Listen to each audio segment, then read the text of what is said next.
knew about it. You did nothing. So what point are you complicit? All right, What cool. point do we hold you accountable? Like, hey, you seen it, you know about it. Why didn't you say anything about it?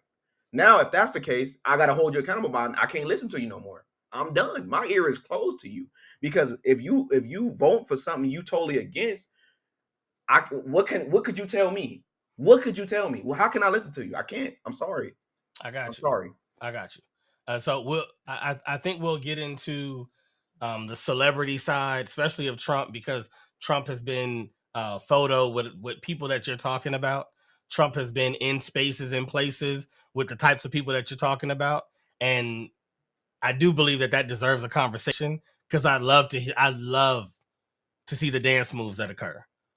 Like I've seen you do the moonwalk plenty of times, but I can't wait to see the other dance moves that occur when we dig into Trump and his life in the celebrity world. So back to voting against your what was it? Own interest.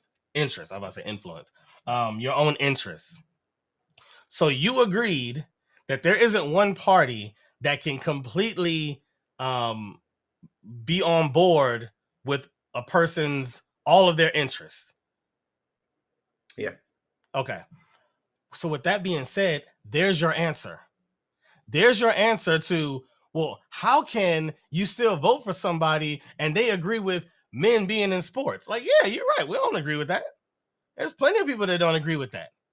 But that's like us saying, well, how can you vote for someone who said, I'll grab them by the... That's a thing that you're able to go, okay, yeah, but that was a long time ago. Well, how can you vote for someone who agrees with the Proud Boys, says stand down and stand by? Well, that was that thing. How can you agree with someone that said that the Gen Sixers are blah blah blah blah? You're like, well, I agree with that. You're gonna have your reasons, and some of those things you're gonna be like, yeah, I don't rock with that, but the other side, I really don't rock with that.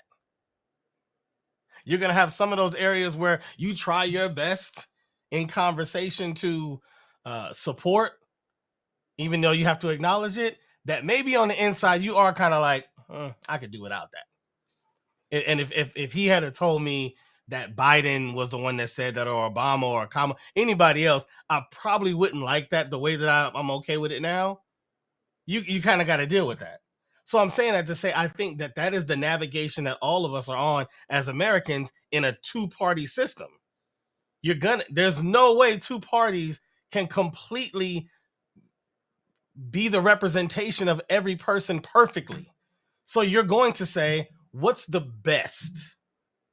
There's a lot of stuff I don't like.